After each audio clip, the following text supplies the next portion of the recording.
Graça e paz de Cristo Jesus, amados leitores da Palavra de Deus. Eu sou o pastor Euclides Manhãs Gomes, seu amigo, continuando com você a nossa jornada bíblica IBPP 2024. 250 dias lendo a Bíblia, a Palavra de Deus, numa visão panorâmica das Sagradas Escrituras. Chegamos à nossa leitura número 54, dando sequência ao terceiro bloco da nossa jornada, a Era de Ouro da nação messiânica escolhida Israel.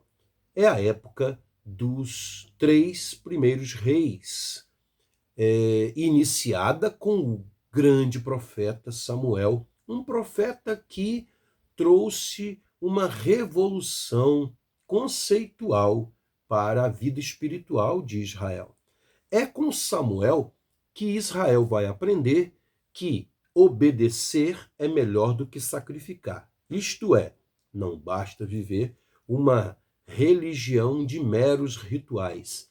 Ele cresceu dentro do tabernáculo, vendo o mau exemplo dos sacerdotes corruptos, seus irmãos de criação, Hófni e Finéias. E ali ele descobre que meros rituais não são suficientes para constituir uma espiritualidade de realmente comunhão íntima com Deus.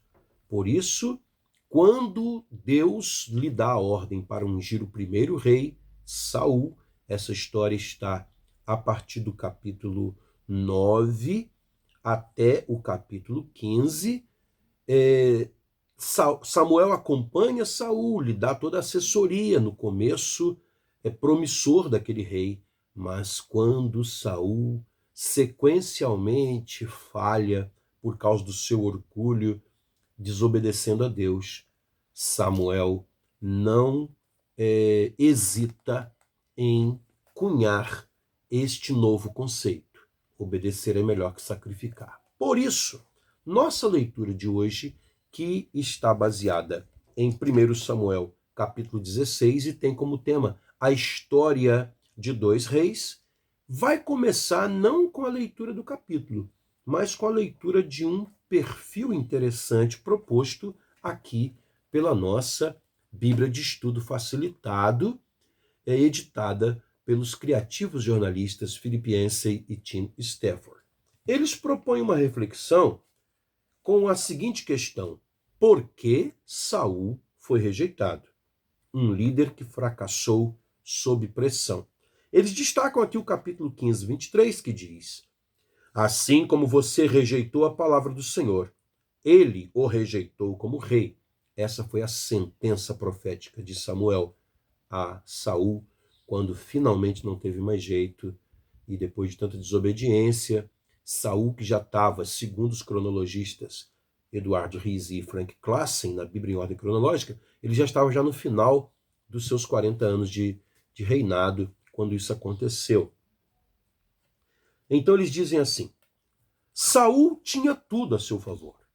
Alto e charmoso, era natural para ele chamar atenção.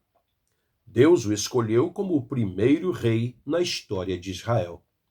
Logo após ser ungido secretamente, o Espírito de Deus desceu sobre ele, um encontro com Deus que afetou toda a sua personalidade.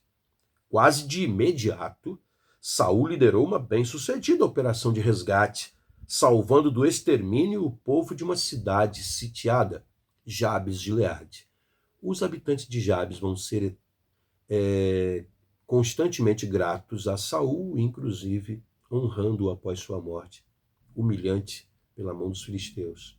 A história está lá no último capítulo de 1 Samuel. Depois disso, Saul foi coroado rei publicamente, mesmo sem fazer politicagem para o cargo. Na verdade, ele se escondeu durante a seleção. Com sabedoria, não permitiu a punição de seus oponentes. Em vez disso, uniu as 12 tribos junto de si, embora ele próprio viesse de uma tribo pequena, a tribo de Benjamim, que quase havia sido dizimada, questão de uns 100 anos antes, num episódio que eu já mencionei aqui, trágico, horrendo, narrado em Juízes capítulo 20 e 21. Saul escolheu os melhores homens para servir em seu exército.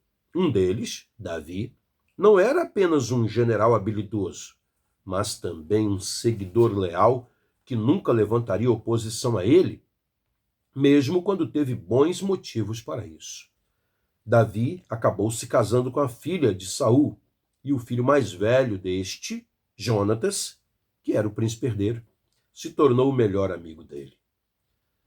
Essa união deveria firmar uma aliança selando o sucesso de Saul. Deterioração sob pressão. Entretanto, a vida de Saul deu tragicamente errado. O primeiro sinal de confusão, conforme relata 1 Samuel, ocorreu logo após a sua nomeação como rei. Enquanto se preparava para uma campanha contra os filisteus, ainda dentro daquele período dos 40 anos de opressão mencionados em Juízes 13, versículo 1, tá, irmãos? Esse período, segundo Eduardo Rizzi e Frank Classen, termina lá na guerra que acontece no capítulo 14 de 1 Samuel. Saul ficou impaciente. Samuel, escalado para conduzir a preparação espiritual para a batalha, imprescindível, não chegava. Os homens de Saul começaram a desertar. E o rei decidiu que não podia mais esperar.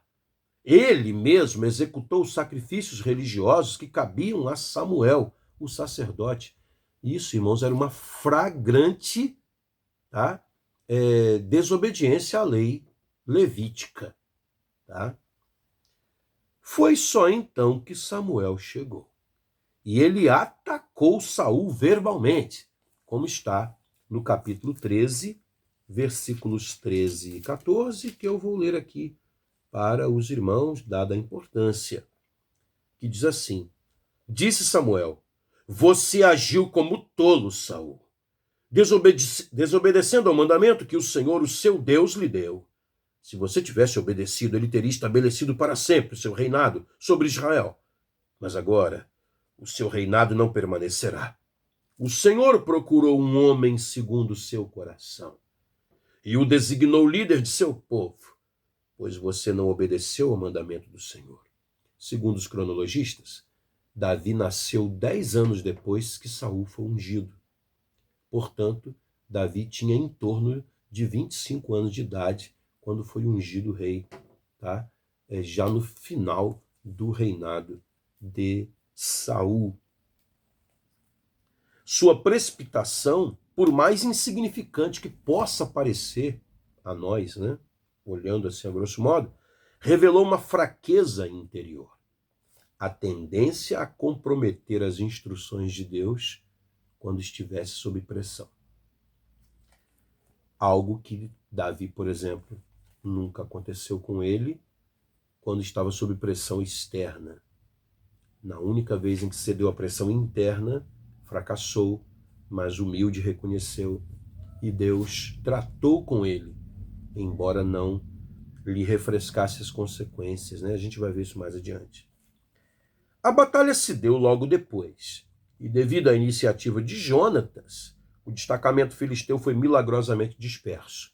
É a tal batalha que eu falei agora há pouco, de 1 Samuel 14, que encerra os 40 anos de opressão dos filisteus. Saul, porém, agiu tanto de forma indecisa quanto precipitada. Fez um juramento prepotente que colocou o exército israelita em desvantagem. Depois hesitou em atacar até perceber a gravidade do conflito. Suas ações permitiram que os filisteus se retirassem para a sua própria terra.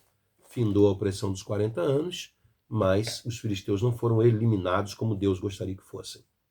Tá? Tentativa de homicídio. Algum tempo depois, Saul se comprometeu novamente numa situação de alta pressão, ignorando as instruções de Deus para a campanha militar, como está lá no capítulo 15, verso 3. E mais uma vez, Samuel o pegou no ato. Desta vez ele acusou Saul de rebelar-se contra Deus. As palavras de Deus certamente ressoaram na cabeça de Saul pelo resto de sua vida. Assim como você rejeitou a palavra do Senhor, ele o rejeitou como rei. Capítulo 15, 23. Sem o suporte de Deus e de Samuel, Saul perdeu o senso de confiança. O espírito do Senhor se retirou dele e um espírito maligno começou a atormentá-lo.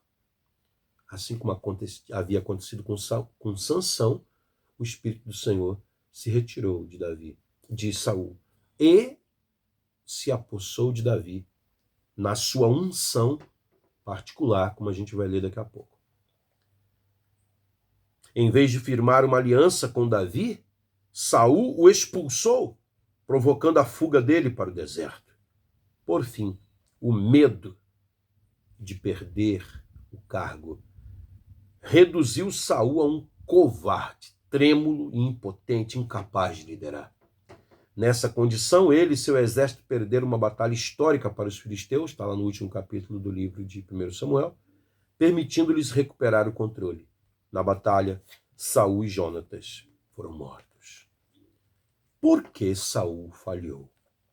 O livro de 1 Samuel não traz uma análise psicológica de Saul, apenas relata o que aconteceu. Os fatos, porém, apontam para um problema de ordem moral. Saul começara com todas as oportunidades do mundo. Parecia faltar-lhe somente uma forte compulsão de obedecer a Deus, independentemente do custo. Pressionado, ele quebrava as regras. Perdeu o apoio de Deus e se tornou medroso, impetuoso e ciumento. O fracasso de Saul como líder deixou Israel em situação pior do que era antes.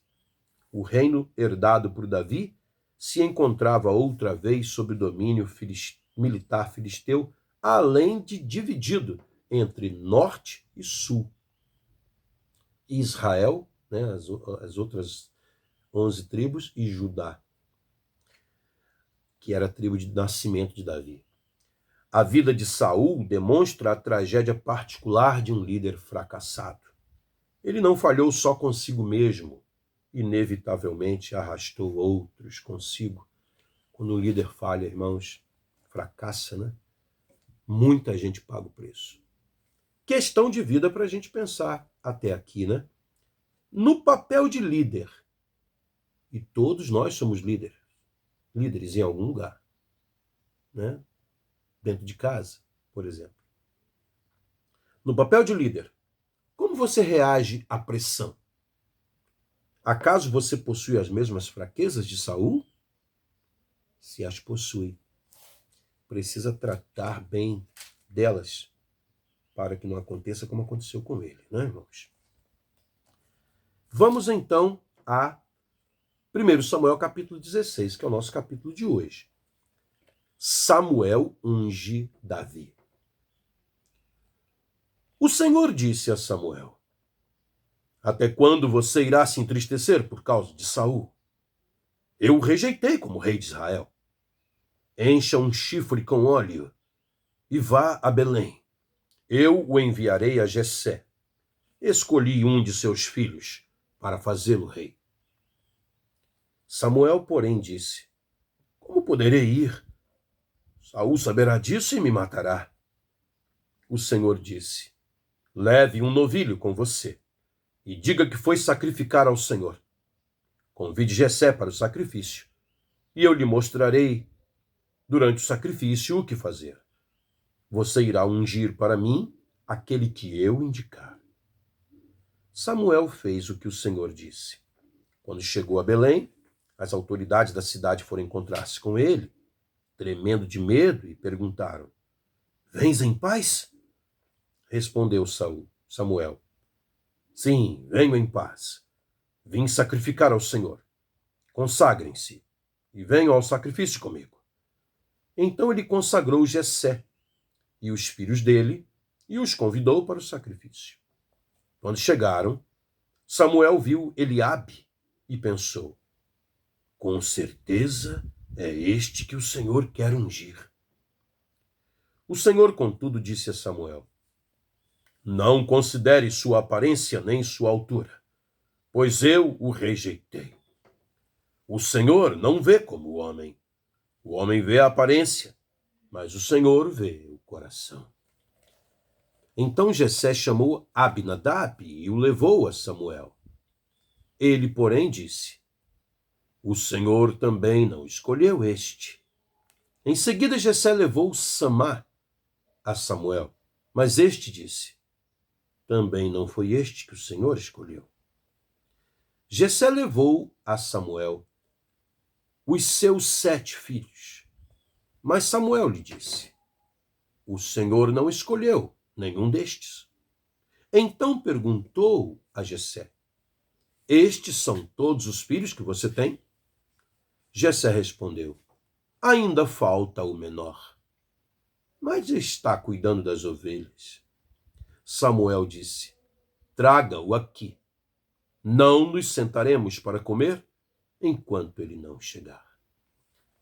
Irmãos, aparentemente, aconteceu um intervalo aqui.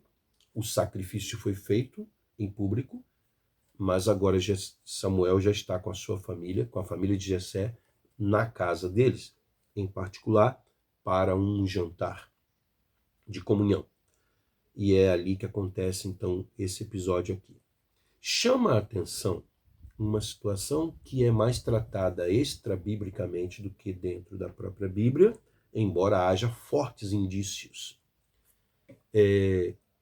Como assim Jessé recebe o profeta Samuel e não manda chamar Davi para participar?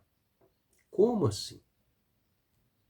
É algo realmente de destaque. Nos seus salmos, Davi revela alguns indícios psicológicos sérios, como, por exemplo, no Salmo 27, em que ele rasga o coração diante de Deus, falando coisas muito lindas para Deus, mas quando chega no versículo 9, ele parece ter um surto de depressão e revela que sofria com problemas de abandono, porque versículo 9 ele para toda a parte, toda aquela palavra de confiança em Deus para dizer: não me abandone, Senhor. E no versículo 10 ele respira fundo e escreve: ainda que o meu pai e minha mãe me abandonem, o Senhor me acolhe. Então, e no capítulo 51 do Salmo, que é um salmo de penitência, que ele pede perdão a Deus pelos seus pecados, o seu pecado com Batseba, ele fala lá: eis que eu nasci em pecado e em iniquidade me concebeu minha mãe. Esses indícios levaram muitos a pensar que Davi, ele sofria realmente rejeição familiar. Seus irmãos mostram muito desprezo por ele, especialmente Eliabe, como a gente vai ver na leitura de amanhã, do capítulo 17. Então tudo isso mostra, irmãos, que justamente ele, o desprezado pela família, mas que, posto lá no campo, jovenzinho, para cuidar das ovelhas, o que significa entregar para a morte, porque cuidar de ovelhas numa região hostil como era a Judéia significava estar o tempo todo indefeso perante ataques de ladrões, assassinos, ataques de feras selvagens, como ele mesmo vai dizer depois que chegou a lutar contra leões e ursos. Então, é justamente este que lá no campo, sozinho, busca a comunhão com Deus, opta por louvar a Deus ao invés de encher seu coração de sentimentos de vingança, é este que Deus escolhe. O homem segundo o coração de Deus. Que coisa maravilhosa, Jessé mandou chamá-lo e ele veio. Ele era ruivo. Alguns veem nesse ruivo cabelos avermelhados, pele amorenada, como também um outro fator de desprezo, já que ruivo lembrava Edom, Esaú, que passou a se tornar povo inimigo de Israel. E também porque na cultura hebraica o ruivo, o da cor da terra, lembrava Adão, o que trouxe o pecado para o mundo. Então, fatores de rejeição também, que revelam que Davi era filho de Jessé, mas com uma outra mulher, talvez uma relação adúltera de Jessé. Tá? Então são situações que realmente permeiam o texto, que são bem interessantes, né? Para a gente levar em conta. Volto a afirmar aos irmãos, literatura rabínica, judaica e posterior, né? Cristã, mas posterior, davam conta dessas ideias, né? De belos olhos e boa aparência. Então o Senhor disse a Samuel, interessante, irmãos, que ele era ruivo, né? Belos olhos, olhos vivos, olhos de quem tinha comunhão com Deus, viviam brilhando por isso, né? E boa aparência. Mais tarde, alguns vão dizer que ele tinha a aparência de um anjo, aparência de quem tem comunhão constante com Deus. Tá? A história de Davi, irmãos, é uma história fascinante, fascinante. Davi com a sua história, né? Ele é um grande professor de intimidade com Deus na Bíblia, tá?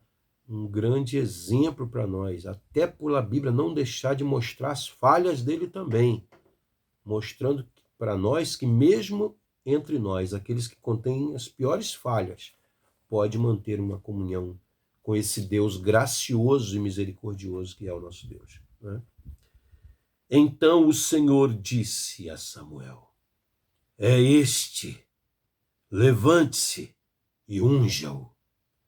Samuel apanhou o chifre cheio de óleo e ungiu na presença de seus irmãos. Essa frase, na presença de seus irmãos, é um indício de honra, honrado no meio daqueles que o envergonhavam.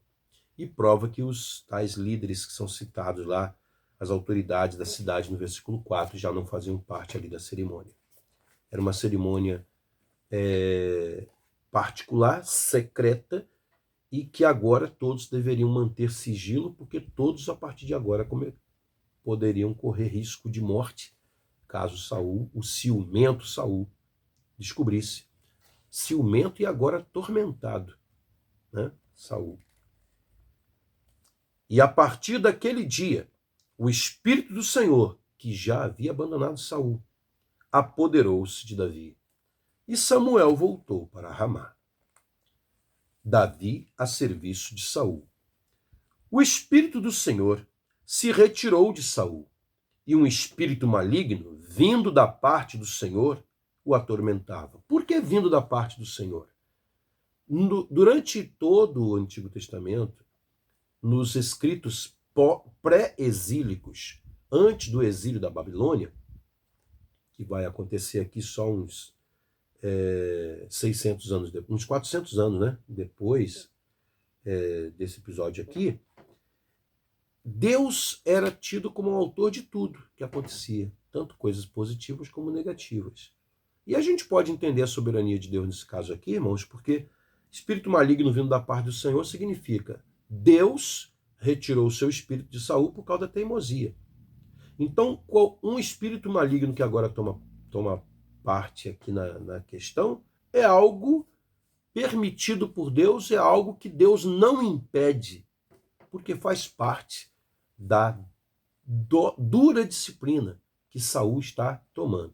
Disciplina que não deu certo, porque Saul continuou, teimou na sua desobediência, teimou no seu orgulho, como lemos agora há pouco, tornou-se um líder impotente, fraco, ciumento, ao invés de novo se arrepender com sinceridade diante de Deus.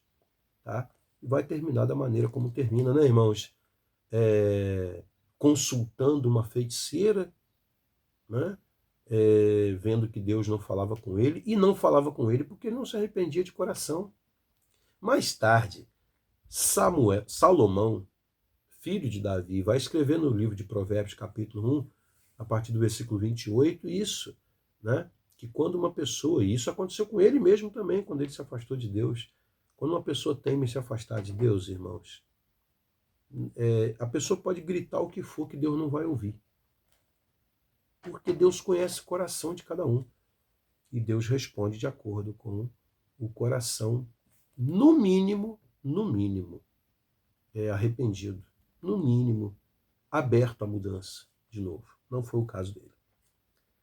Os oficiais de Saul lhe disseram: há um espírito maligno, mandado por Deus, te atormentando, um espírito arruinador. E o nosso soberano mande estes teus servos procurar um homem que saiba tocar harpa. Quando o espírito maligno vindo da parte de Deus se apoderar de ti, o homem tocará a harpa e tu te sentirás melhor. Musicoterapia. No caso de Davi era mais do que apenas isso, né, irmãos? Era adoração mesmo, genuína, vindo de um homem de Deus. E Saul respondeu aos que o serviam: encontrem alguém que toque bem e traga-no até aqui. Um dos oficiais respondeu: conheço um filho de Jessé, de Belém, que sabe tocar harpa. Foi por isso que ele sugeriu o arpista, porque ele já tinha visto Davi tocar. Pelas suas andanças pelo campo, talvez já tinha ouvido Davi cantando louvores a Deus, acalmando suas ovelhas, e sentiu uma presença de Deus em Davi, que agora vê como solução para o problema. É um guerreiro valente, sabe falar bem, tem boa aparência, e o Senhor está com ele. Existe uma questão cronológica meio complicada em 1 Samuel, os fatos parecem meio desarrumados cronologicamente, né?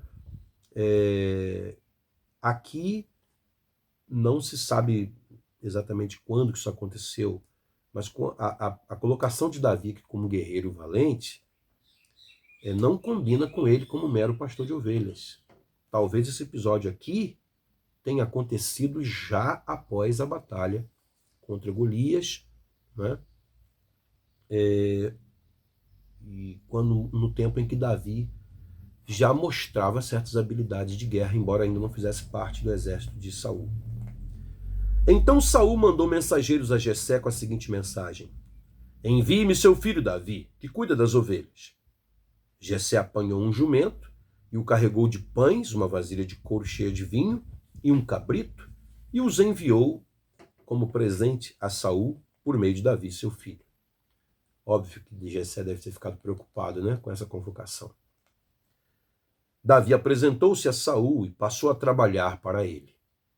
Tá? Então, tudo indica que foi depois da vitória sobre Golias, tá? Ou ali próximo daquele episódio, e aí Davi passou a ficar lá. Então essa passagem aqui seria correlata, né, paralela, aconteceu na mesma época de 1 Samuel 18. Saul gostou muito dele e Davi tornou-se seu escudeiro, ou seja, aquele que carregava seu escudo na hora da batalha.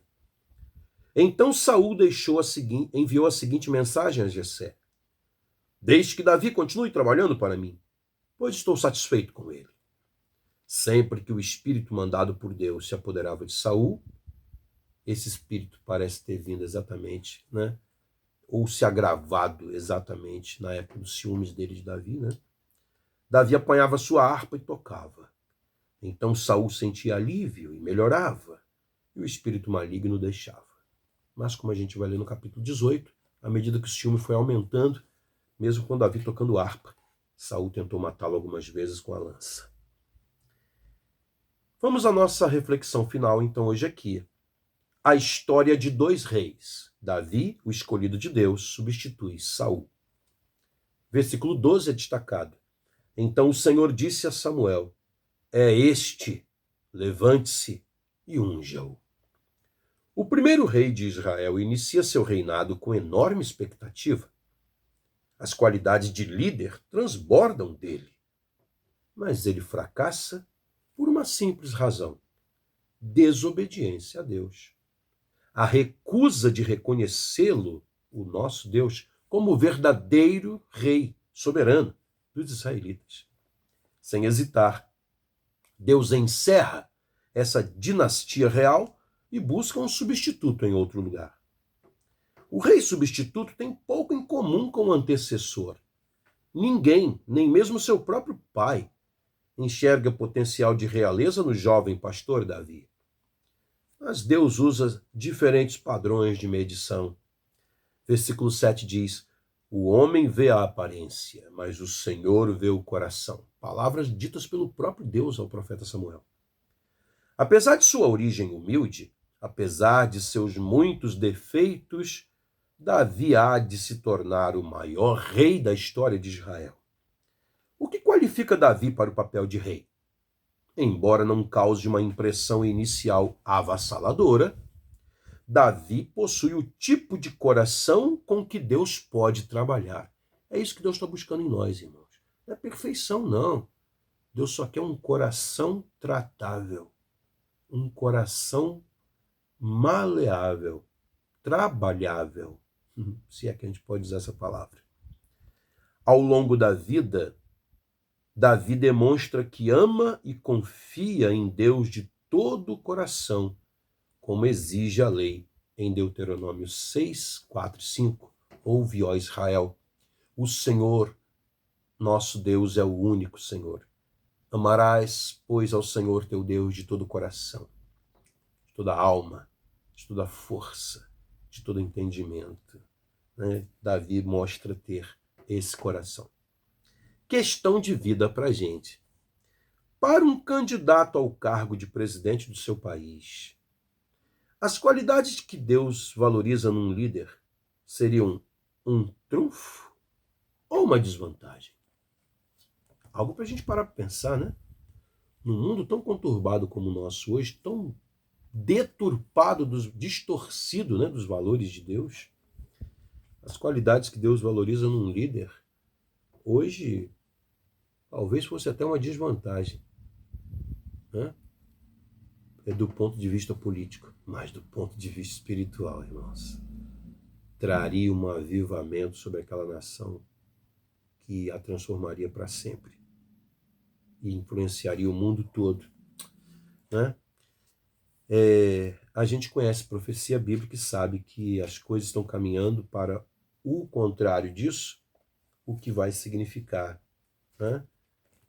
O próprio Jesus aparecer como rei é a única solução para esse nosso mundo conturbado em que vivemos. Amém, meus irmãos?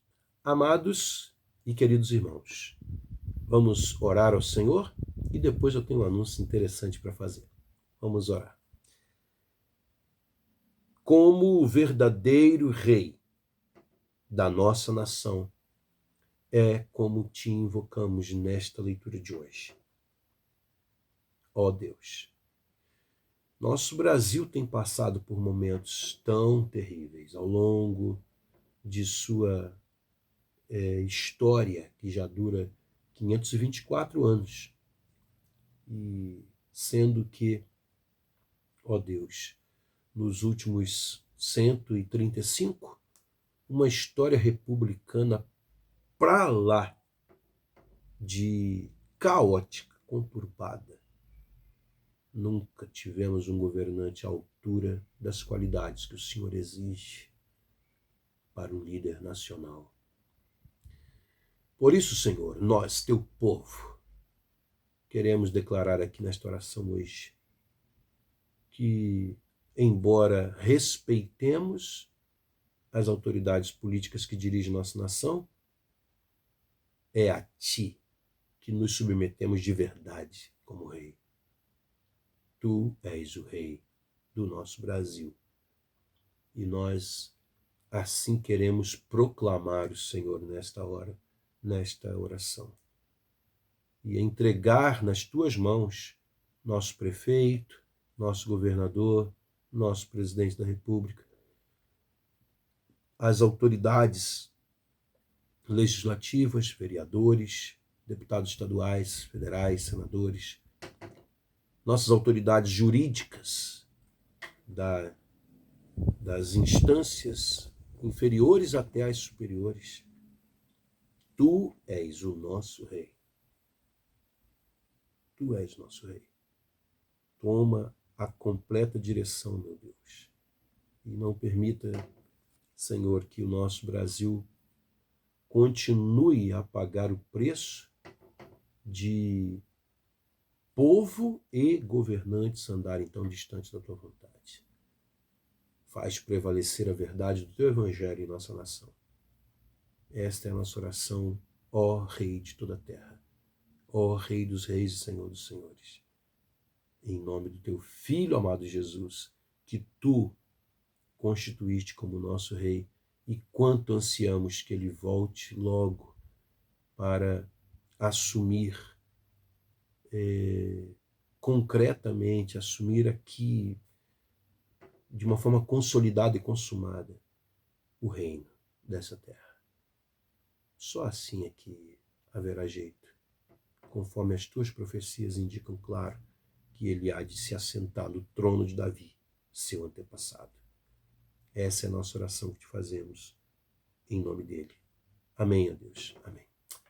Amanhã, na nossa leitura, vamos abrir a leitura do livro dos Salmos, o querido livro dos Salmos, o livro mais amado de toda a Bíblia. Isso porque os Salmos começaram a ser compostos nessa era de ouro da nação messiânica escolhida, a nação de Israel. Deus abençoe você e sua família, e até lá. Amém.